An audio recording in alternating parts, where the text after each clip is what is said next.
You're listening to the AstroMommy Newsletter read-aloud version of my daily horoscope published on Substack. If you would like to read this, please click on the link in the description box below. Without further ado, here is the daily horoscope.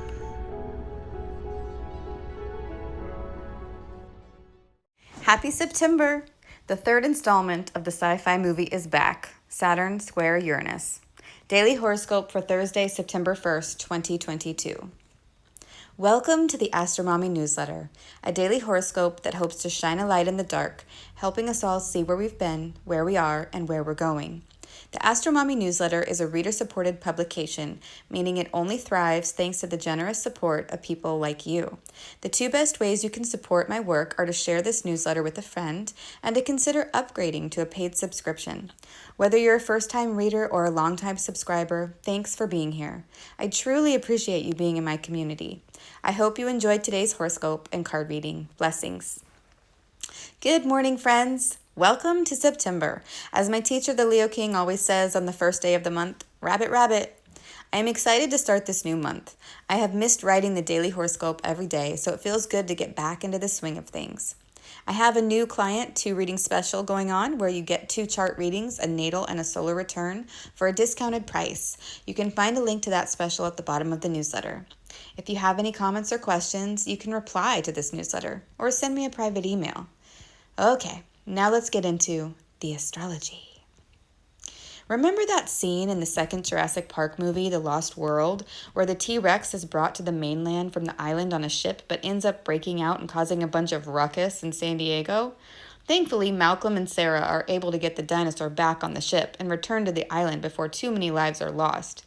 Well, I think that is what September is going to be like. And the reason I am thinking this is because of one transit that is really shading the whole month. The last square between Saturn in Aquarius and Uranus in Taurus.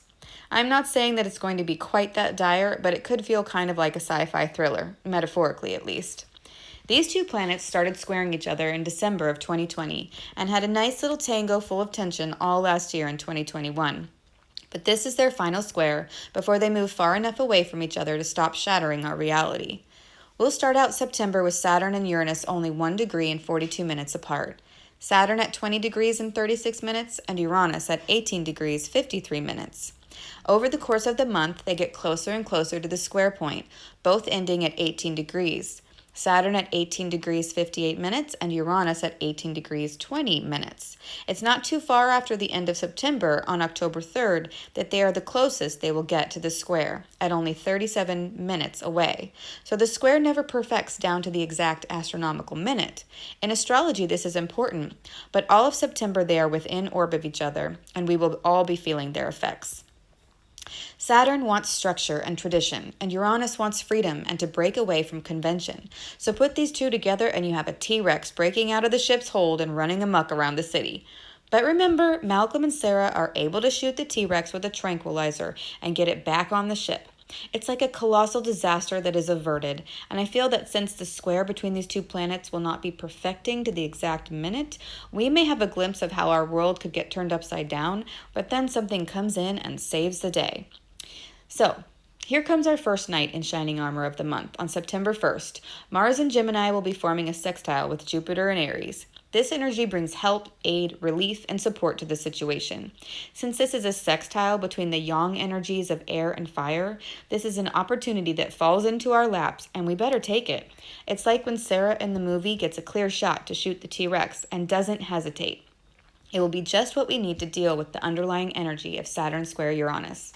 This beneficial sextile between Mars and Jupiter will be felt over the weekend and into next week. So whatever form this support comes in for you, be on the lookout and accept the help. You may need it to get through the month. Our second night in shining armor is a beautiful trine between Mercury in Libra and Mars in Gemini. Did you ever see the movie Ethereal, where the two brothers end up playing a Jumanji-like game, and one of the first cards that the boys get says, "Take evasive action." But the young boy doesn't quite know how to read it, and he yells, "Take evasive action!" According to the driver's education website, an evasive action is a fast and effective maneuver made intentionally to avoid colliding with a person, another vehicle, or an object. I feel that this transit is like that. It's time to take evasive action, and with the trine between Mercury and Mars, that will be possible. The moon in Scorpio on Thursday will also be making a sextile to the sun and then conjoining the south node at the very last degree of the Via Combusta, the burned road, at 15 degrees Scorpio. So the morning could start off feeling pretty good. Maybe you had a really nice dream last night or something. By the evening, the moon will oppose Uranus and square Saturn, joining in the fun with that T-Rex energy. At the same time that this epic dinosaur movie is happening all around us, Venus in Leo is still in the midst of that fated yod energy with Neptune and Pluto. So all this energy could manifest in a bazillion different ways, and obviously we are not all involved in science fiction movies, so please leave a comment and let us all know what manifests for you. The Saturn in Aquarius square Uranus and Taurus will affect you more if you have planets in the fixed signs of Taurus, Leo, Scorpio, or Aquarius. For example, my natal Uranus and Mercury are conjunct in Scorpio, square transiting Saturn, and within orb of an opposition to Uranus. My exact Uranus opposition is next year. This is one of the major transits that we all go through around midlife. So Saturn and Uranus are forming a T-square with my natal Mercury-Uranus conjunction. Fun! What about you? All right, let's pick a card. The card for the day is 4, the Emperor, reversed. The Emperor upright fundamentally has to do with personal power and leadership. So in the reverse position, it signifies feeling like you have no power or you are not in a leadership position in your own life. It could also signify a time of endings or beginnings and of moving forward, or in this case, not moving forward because of fear. If this applies to you, here are some positive affirmations to use when the Emperor comes up from the Tarot Handbook by Angelise Arian. I enjoy starting and initiating projects. I value and honor my leadership ability. I am a good facilitator. I am a responsible and creative human being. I would love to hear your thoughts. Please leave another comment. I hope this is helpful. Until tomorrow, AstroMommy. Today's horoscope is brought to you by Saturn in Aquarius, square Uranus and Taurus, all month long. Mars in Gemini, sextile Jupiter and Aries. Mercury in Libra, trine Mars in Gemini. Venus in Leo in a yod with Pluto and Neptune, and the moon in Scorpio.